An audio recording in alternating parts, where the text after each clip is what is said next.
आज हम लोग देखेंगे 3 फेज एसी। तो हमने देखा था सिंगल फेज एसी में उसका जो वेव शेप बनता है बिल्कुल साइन वेव की तरह बनता है। ठीक है, याद है सबको?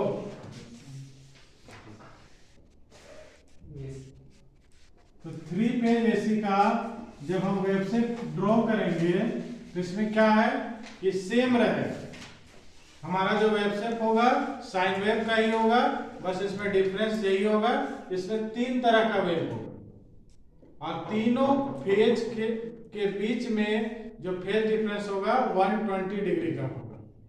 ठीक है, तो हम लोग ड्रॉ करते हैं इसको। पहले हम लोग फेज वाले लाइन में डिवीजन ले लेते हैं, 60-60 डिग्री का डिवीजन ले लेते हैं।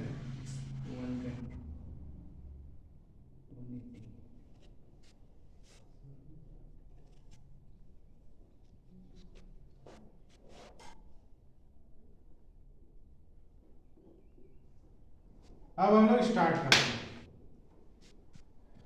पहला जो हमारा फेज होता है 3 फेज में उसको हम लोग आर से डिनोट करते हैं। जो हमारा 3 फेज होता है उसका सीक्वेंस होता है आर वाई बी। तो पहला जो हमारा फेज होगा वो आर से हम उसको डिनोट करेंगे। तो जैसे साइन वेव का ग्राफ होता है, जैसे हमारा सिंगल फेज एसी में जो था सेम हमारा वेव शेप यहां भी बनेगा। तो ये 0 से स्टार्ट होता है साइन वेव और कहां पर 0 होता है 180 में, उसके बाद नेगेटिव में जाने के बाद फिर कहां पर 0 होता है 360।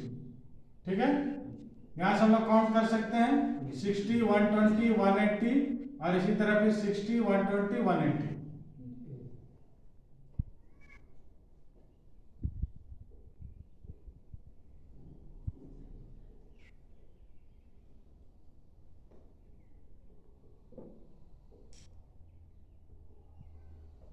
अब इसी तरह इसको हम आगे भी एक्सटेंड कर सकते हैं। इसी तरह हम लोग काउंटिंग कर लेंगे।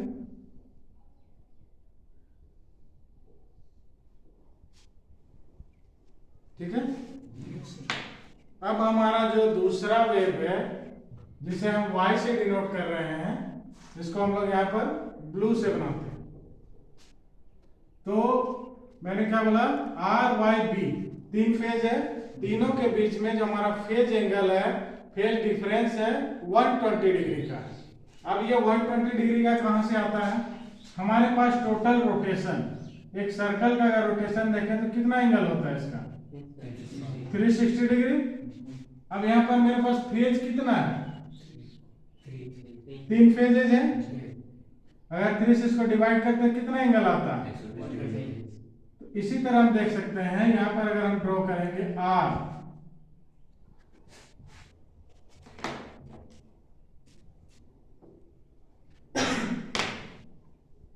अगर हम फेज आर को ड्रॉ करते हैं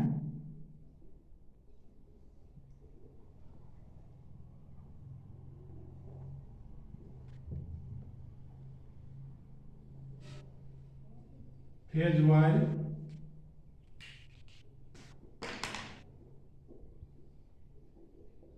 फेज बी, तो यहां पर से हमें पता चल चुका है कि तीनों फेजेस के बीच में जो फेज डिफरेंस है, फेज एंगल कितना है 120 डिग्री। यहां जो हम ड्रॉ करेंगे ये 120 डिग्री तीनों के बीच में एंगल हो जाएगा।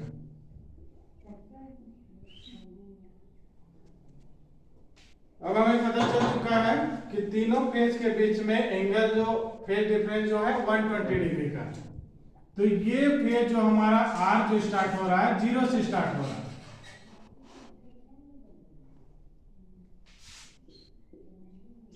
तो ये जो हमारा y है ये कहां से स्टार्ट होगा, इससे 120 डिग्री पीछे, मतलब इससे लैगिंग होगा 120 डिग्री का। तो हमने देखा था इंडक्टर के सर्किट में क्या था, वोल्टेज से जो करंट हमारा था क्या था, लैगिंग था। लैगिंग का मतलब क्या होता है कि जहां से ये स्टार्ट हो रहा है उससे कुछ पीछे स्टार्ट होता है।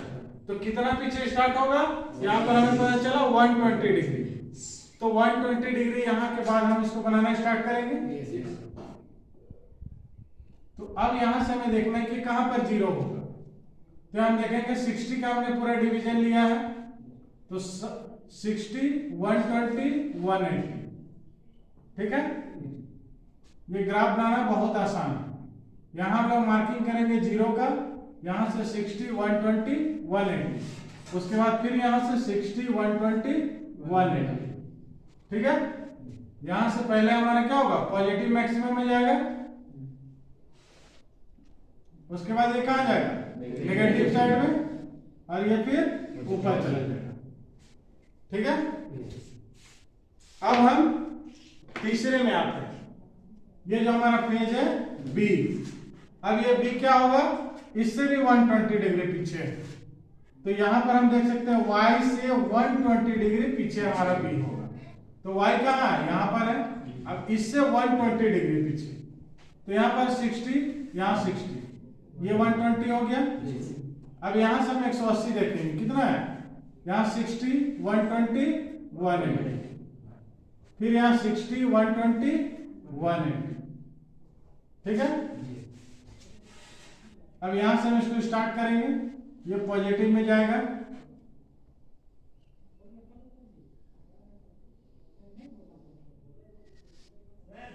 ठीक है। अब क्या हो गया, हमारे जो आगे का पोर्शन है ये बच गया है। तो हम क्या करेंगे, इसको कंटिन्यू करेंगे आगे। तो अगर ये 0 होता तो ये 0 कहां होता, यहां से 60, यहां पर 120, तो और इधर 60 होता तो 0 हो जाता। ये 0 कहां होता, 120 में होता है। तो इसको हम क्या करेंगे, यहां से आगे इस लाइन को एक्सटेंड कर देंगे,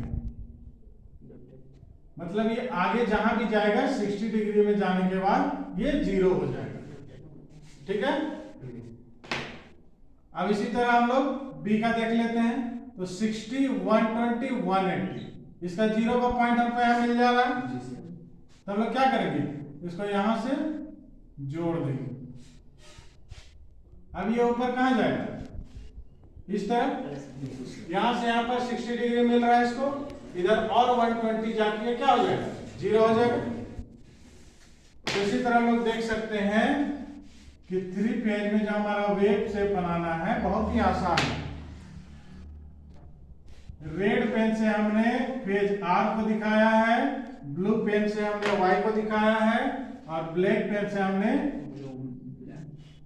बी को दिखाया है।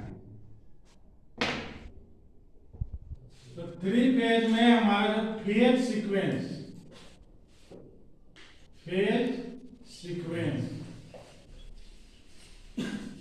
तो हमने देखा है यहाँ पर 3 फेज है, आर, वाई, बी।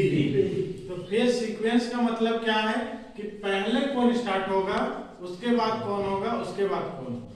तो ये एक सीक्वेंस होता है, प्रॉपर सीक्वेंस, जिसको बोलते हैं आर, वाई एंड बी। तो ये 2 जो इंपॉर्टेंट टर्म्स हैं। और दूसरा क्या है, फेज एंगल। फेज एंगल कितना है तीनों पेज के बीच में, 120 डिग्री। ठीक है, अगर हम एक अल्टरनेटिव ड्रॉ करें,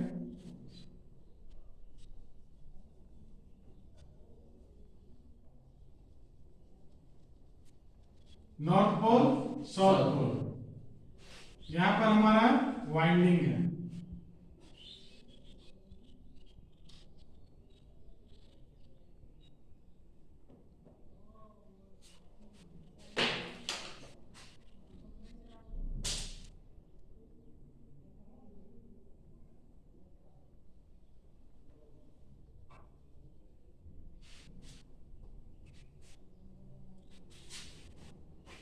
तो यहां पर हम देख सकते हैं कि हमारे अल्टरनेटर में क्या है, 3 तरह का 3 फेज का वाइंडिंग है, जिसमें A1 A2, B1 B2 and C1 C2।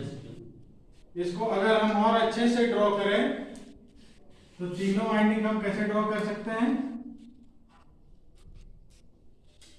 ये हमारा A1 A2, तो अगर इसे हम देखेंगे तो ये तीन हमारे तीन फेज का जो कॉइल है, इसको हम लोग कॉइल बोल सकते हैं। ये तीन कॉइल, तीन वाइंडिंग है। तो तीन वाइंडिंग का हमारे पास कितना टर्मिनल हो गया? एक कॉइल में दो टर्मिनल, एक स्टार्टिंग पॉइंट और एक एंडिंग पॉइंट। तो अब ये तीन तरह का कॉइल हो गया हमारे पास। अब ये तीनों का एक कनेक्शन होना चाहिए। अगर एक अल्टरनेटर में तीन कॉइल है, ये तीनों एक साथ घूम रहा है, तो हमने क्या देखा? सिंगल फेज अल्टरनेटर में या सिंगल फेज एसी में एक सिंगल कॉइल होता था और वो कॉइल क्या होता है? फ्लक्स में रोटेट करता है। उससे क्या होता है? उस कॉइल में हमारा फ्लक्स लिंकेज चेंजेस होता है और उस चेंजेस की वजह से क्या होता है? उस कॉइल में ईएमएफ इंड्यूस्ड होता है।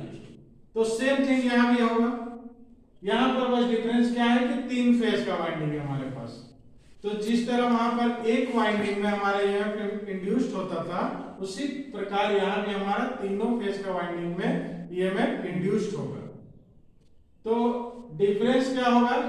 हमारा जो ईएमएफ इंड्यूस्ड होगा तीनों फेजेज में, बस डिफरेंस यही होगा कि तीनों के बीच में जो हमारा फेज एंगल होगा 120 डिग्री का होगा, जो हमने यहां पर अपने वेव शेप में देखा।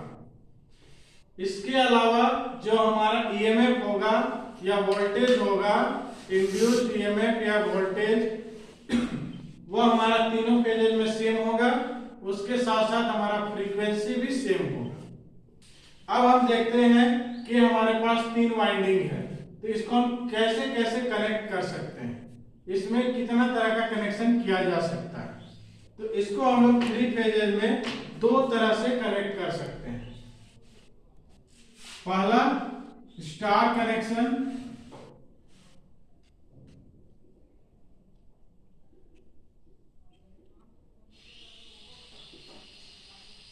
दूसरा डेल्टा कनेक्शन।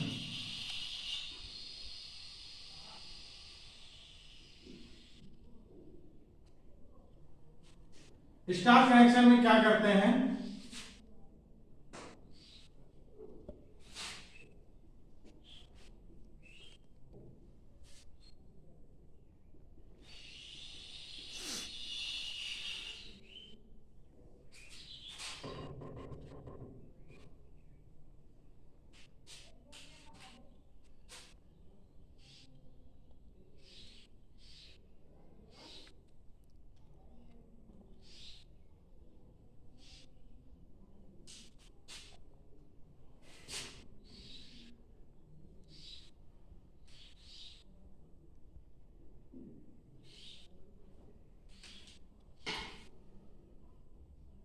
तो स्टार कनेक्शन बहुत ही सिंपल है। इसमें हम लोग क्या करते हैं कि तीनों कॉइल का जो हमारा एंडिंग पॉइंट है उसको एक साथ हम लोग कनेक्ट कर देते हैं। एक कनेक्शन हो गया। अब ये जो हमारा स्टार्टिंग पॉइंट है, ये तीनों हमारे लिए फेज का टर्मिनल बन जाता है और ये जो तीनों कनेक्शन हमने एक साथ किया है, ये हमारा न्यूट्रल है। तो थ्री फेज वाइंडिंग में अगर हम लोग स्टार कनेक्शन करते हैं तो हमारे पास 4 वायर होगा, 4 वायर होगा, जिसमें 3 फेज का वायर होगा और एक न्यूट्रल का वायर होगा। 3 फेज के वायर में वही होंगे आर, वाई एंड बी। तो हमने देखा हमारे घरों के पास जो डिस्ट्रीब्यूशन ट्रांसफार्मर होता है या हमारे घरों में जो सप्लाई आता है, क्या आता है? सिंगल फेज सप्लाई आता है। हमें क्या चाहिए? सिर्फ एक फेज और एक न्यूट्रल चाहिए। तो वहां पर हम लोग इस सिस्टम का यूज करते हैं, स्टार कनेक्शन का। इसमें हमारे पास कितना वायर मिलता है? 4 वायर, जिसमें 3 फेज का है, न्यूट्रल का। अब एक सिंगल इंडिविजुअल घर में अगर हमको कनेक्शन देना है तो हम क्या करेंगे? किसी 3 फेज में से एक फेज और एक न्यूट्रल के साथ कनेक्शन दे देंगे। जैसे यहाँ पर हमारे पास एक फेज है और एक न्यूट्रल है, तो यहाँ पर हम लोड का कनेक्शन दे सकते हैं सिंगल फेज के लिए। अगर 3 फेज लोड है तो हम क्या करेंगे? तीनों फेज से सप्लाई दे देंगे। ठीक है। अब दूसरा कनेक्शन जो हमारा है डेल्टा कनेक्शन। डेल्टा, इसको और हम अच्छी तरह से अगर ड्रॉ करें स्टार की तरह,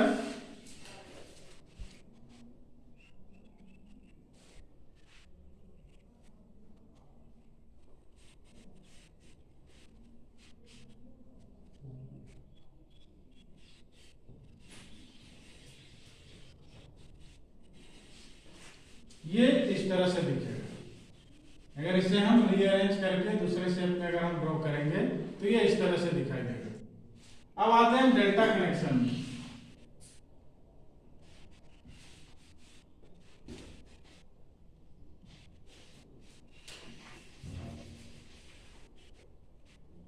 डेल्टा कनेक्शन में हम इसी को यूज करते हैं।